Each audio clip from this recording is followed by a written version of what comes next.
The California Department of Water Resources announced that they are going to stop the flow of water from the damaged spillway at Oroville Dam by May 25th.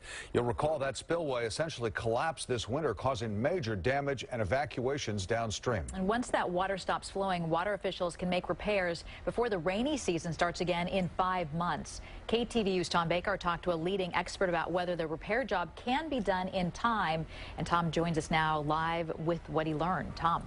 When you hear this man talk, you'll understand that this is no slam dunk.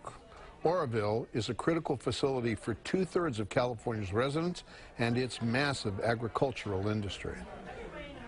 By any standard, the spillway suffered massive damage. Robert B. has spent the last half-century working on massive land and sea construction projects worldwide and is Professor Emeritus of Engineering at UC Berkeley. I asked him, on a scale of 1 to 10, just how tough fixing the spillway would be.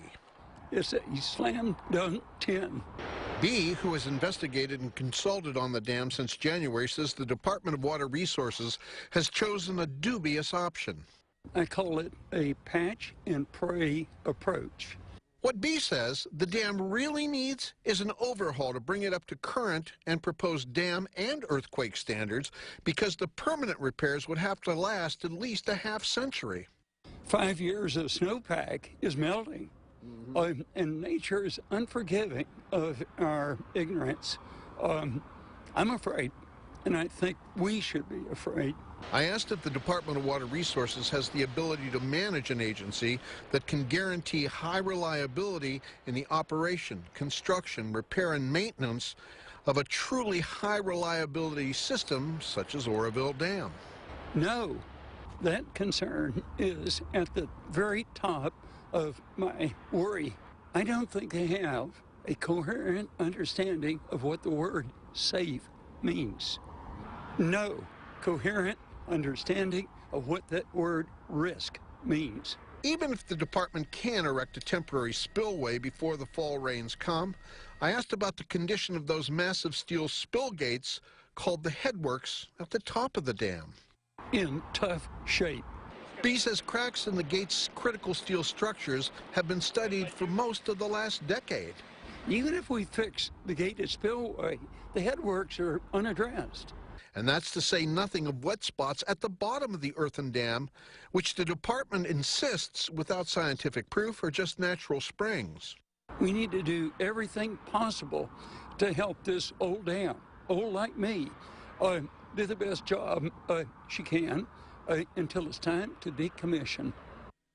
And of course, that's to say nothing of the risk a truly large earthquake would bring to a structure built well before modern earthquake engineering techniques.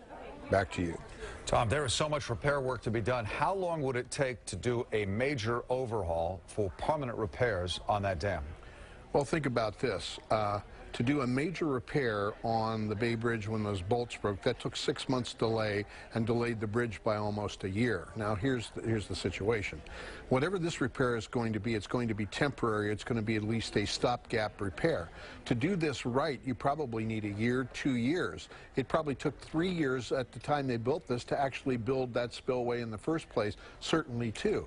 So the idea that they can do something in 5 months is frankly not something that a lot of people should put a lot of faith in. And while they may get something up there, remember, when that water comes down there, that water isn't like building a water slide at an amusement park. This is a heavy industrial concern that must work, and it must work all of the time. So, Tom, to do it right, what specifically do they need to do? Replace that entire spillway? They might have to replace it, or at least the part that they have to replace has to be built on the most solid of foundations. Any piping underneath has to be absolutely critical that tree roots don't get in there and block them, as is the current case. And what they have to do is they have to have such a Loctite maintenance program. Remember, this is the tallest dam in the United States of America. Should it break, that would be a true disaster. All right, Tom Baker in the newsroom tonight. Tom, thank you.